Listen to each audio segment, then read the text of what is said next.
Labdien! Mani sauc Austis. Es esmu Sijā Rīgas mežastrādes meistars. Es vadu mežastrādi Daugavas labajā krastā un arī Katrīnas mežniecībā, kas ir, tā sakot, mūsu ziemeļu forts. Kā mēs redzam, šeit ir dažādu augumu un dimensiju koki. Un, ja šī vēl ir vitāla saglabājuma prieda, tad šeit mēs varam redzēt, ka šis kociņš jau ir nomiris. Un tādu te ir daudz.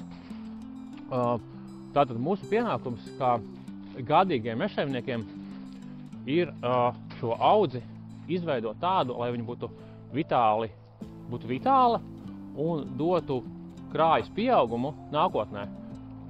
Šodien pareizi veicot krājas kopšanas cirti, mēs pēc gadiem 20, 30 varēsim veikt vēl vienu krājas kopšanas cirti, varbūt pat vēl vienu, līdz mēs sasniegsim galvenās cirts vecumu.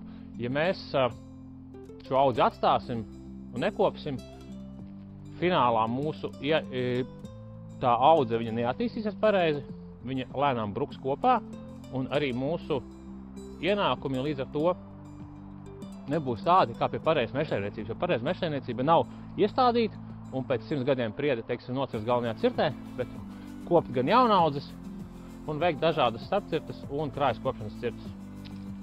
Man rokās ir tā saucamais Viterlich lineāls.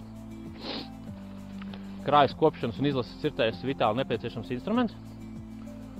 Ir ministru kabineta noteikumi katrai koku sugai, un pret augstumu ir pēc ministru kabineta noteikumiem saglabājamais minimālais šķērslaukums. Mēs Rīgas mežos neatstājam minimālo šķērslaukumu, mēs vienmēr pieskaitam +2. Tātad šeit būtu jāatstāj 23 kvadrātmetri. Tad veiksim uzvērīšanu, cik ir šobrīd, un tad varēsim saprast, cik daudz ir jāizņem ārā.